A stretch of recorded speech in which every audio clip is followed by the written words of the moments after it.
Assalamualaikum warahmatullahi wabarakatuh. Perkenalkan, nama saya Dodi Prasetyo dari SMP Eka Cipta Tasikmas. Di sini saya akan mempresentasikan proses pembelajaran yang saya lakukan di SMP Eka Cipta Tasikmas. Sebelumnya, kita lihat dulu apa saja kendala siswa dalam mengikuti proses pembelajaran itu.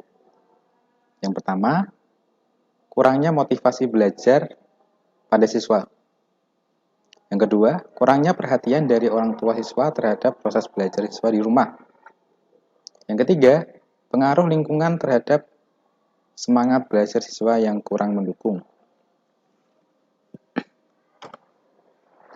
Fasilitas yang ada di rumah, fasilitas siswa yang ada di rumah lah. Yang pertama itu HP. HP mayoritas punya.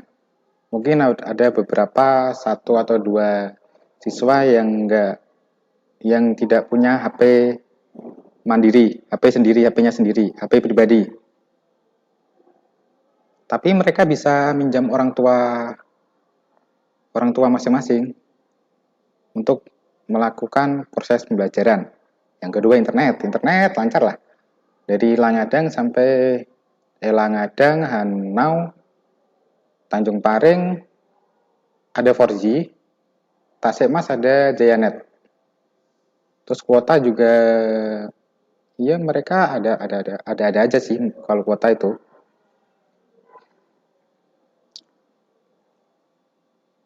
Kalau di masa pandemi melakukan proses pembelajaran jarak jauh itu HP, internet, kuota itu yang paling penting tuh. Oke, proses pembelajaran sebelumnya. Ya mungkin karena belum kurangnya referensi yang pada proses pembelajaran ini yang digunakan cuma WA aja nih. Grup WA itu sebagai media komunikasi. Terus penyampaian materinya menggunakan LKPD yang disampaikan melalui grup WA. Terus evaluasi proses pembelajaran atau penugasannya, tulis tangan yang disampaikan melalui grup WA. Gitu. Tapi untuk mempermudah guru dan mempermudah siswa dalam belajar sebagai variasi lah, biar siswa itu nggak bosan juga pakai ini aja, biar nanti semangat belajarnya agak tumbuh meskipun sedikit lah. Harus ada variasi nih. Kalau komunikasi menggunakan grup WA, karena emang sejak awal udah ada grup WA. Kalau pakai aplikasi lain kan mungkin ada yang memorinya penuh, terlalu memberatkan HP-nya. Begitu, ya jadi nggak apa-apa lah pakai grup WA. Untuk penyampaian materinya nih yang agak beda. Yang awalnya itu menggunakan grup WA aja, menyampaikan LKPD. Nah, sekarang saya menggunakan video pembelajaran nih melalui YouTube. Video pembelajarannya saya upload di YouTube, lalu siswa mengamati di situ, nonton sambil menyimak dan memahami materi yang saya berikan. Terus evaluasi proses belajarnya atau penugasan menggunakan Google Form. Biar rapi aja nanti. Kalau Google Form itu untuk memudahkan guru aja dalam mengambil data. Terus kalau pakai Google Form, sepertinya anak-anak juga lebih dimudahkan. Misal kalau pilihan ganda kan tinggal diklik-klik aja. Kalau isian tinggal diisi. Nah, kalau kalau tulis tangan harus tulis soalnya dulu, terus nulis jawaban, pengoreksiannya juga gimana ya? Agak kesusahan kalau manual tuh. Lebih enak Google Form. Oke, mari kita tonton videonya. Contoh videonya aja, satu aja. Assalamualaikum warahmatullahi wabarakatuh. Saatnya kita belajar lagi nih. Karena di masa pandemi nggak ada pertemuan, terpaksa buat ini. Nanti kalau pas hari biasa kita belajar di sekolah, makin seru nih.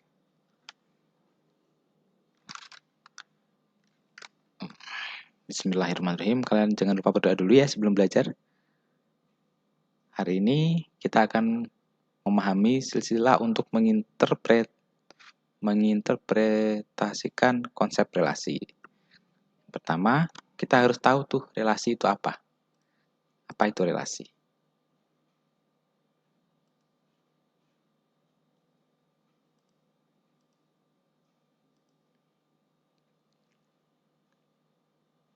Coba lihat nih. Relasi dan fungsi. Kita belajar relasi dulu. Mendeskripsikan relasi itu apa, menyatakan relasi dan fungsi. Kita belajar relasi dulu nih. Sampai sini dulu nih. Belum sampai sini. Fungsi ini. Belum. Sampai sini aja. Hari ini kita belajar ini aja. Apa itu relasi? Kompetensi dasar yang harus kita capai setelah belajar materi ini sampai terakhir, pertemuan terakhir nih. Kalau materi hari ini sampai pengertian relasi aja dulu. Nanti kalau udah selesai di berapa pertemuan ya? Sekitar 4 atau 5 pertemuan nanti kita harusnya sudah bisa mendeskripsikan, menyatakan dan membedakan antara relasi dan fungsi linear. Linear tuh, berarti lurus tuh. Dengan menggunakan berbagai representasi kata-kata, tabel, dan grafik. Oke ya. Kedua, kita dapat menyelesaikan masalah yang berkaitan dengan relasi dan fungsi dengan menggunakan berbagai representasi, termasuk kata-kata, tabel, dan grafik tadi. Oke. Tadi pertama kita mendeskripsikan relasi. Nanti berarti ada berapa? 6 pertemuan nih. 7. Sekitar 7 atau 6. Nanti ada yang kita jadi satu aja. Nah, kita belajar mendeskripsikan relasi.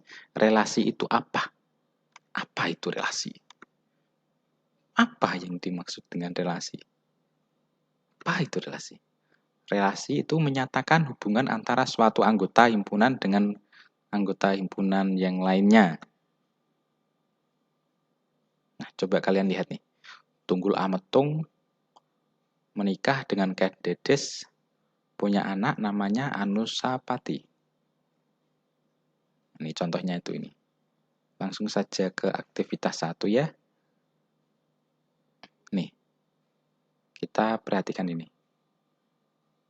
Tunggul Ametung menikah dengan Ken Dedes.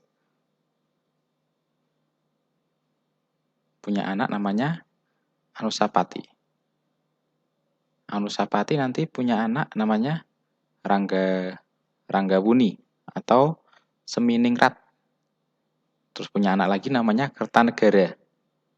Punya anak lagi namanya Gayatri. Terus ini Ken Dedes. Sini ya. Ken Dedes menikah dengan Ken Arok. Punya berapa anak nih? 1, 2, 3, 4. Ada 4. Punya 4 anak. Yaitu Maisa Wong Teleng, Maisa Cempaka, Lembutal, Raden Wijaya atau Kertarejasa. Kalau Ken Arok menikah dengan Ken Umang, namanya Tahjoya. Itu. Yemburuk. Gayatri dan Raden Wijaya menikah, punya anak namanya Tribuwana Tunggal Bumi. Punya anak lagi namanya Hayam Wuruk. Raden Wijaya menikah dengan Sri Inyeswari. Punya anak namanya Jayanegara. Nah, ini tuh kalian catat dulu, bisa kalian catat. Nanti untuk mengerjakan beberapa pertanyaan. Nah, Siapa saja di antara nama-nama yang tertera pada silsilah di atas yang pernah menjabat sebagai raja atau penguasa? Tulis keteranganmu. Nanti kalian bisa ngisi di Google Form ya.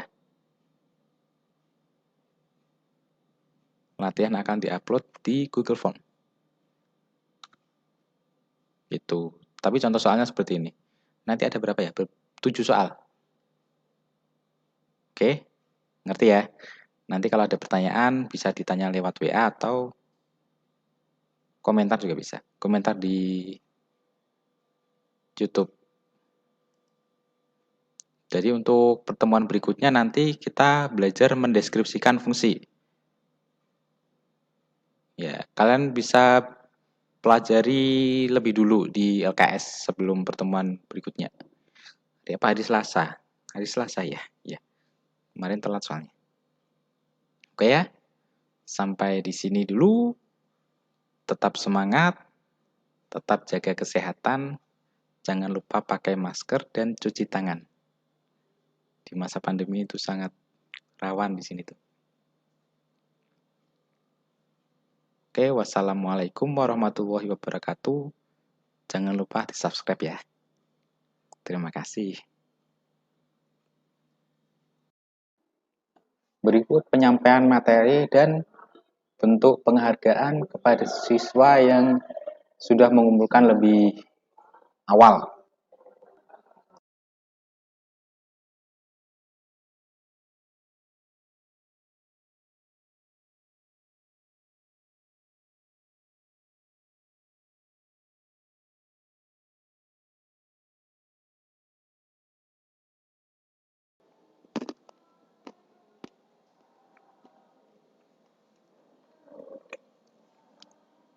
Jadi begitu.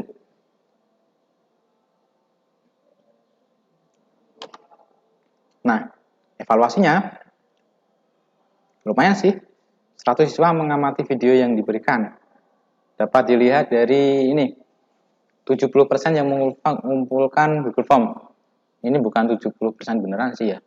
Cuma perkiraan aja. Terus 20% mengumpulkan lewat WA. Ya, tulis tangan ya.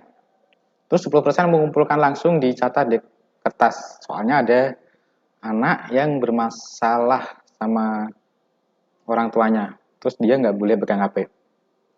Jadi ya terpaksa dicatat terus dititipkan ke guru. Yang kadang kan ada itu kunjungan ke pondok-pondok. Tuh. Sebulan sekali dia ngumpulin tuh. Gitu. Nanti kita lihat di itu. Ada evaluasi di Google Formnya yang Excel. Udahlah. Kalau yang ini rekapan nih.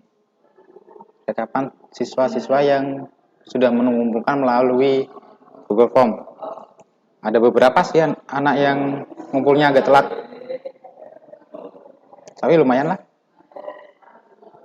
Selebihnya yang lain mengumpulkannya secara fisik. Begitu.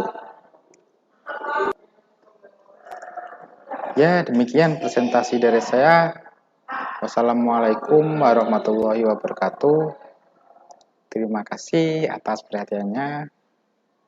Jangan lupa subscribe video saya ya. Biar nanti ada kejutan-kejutan di channel saya.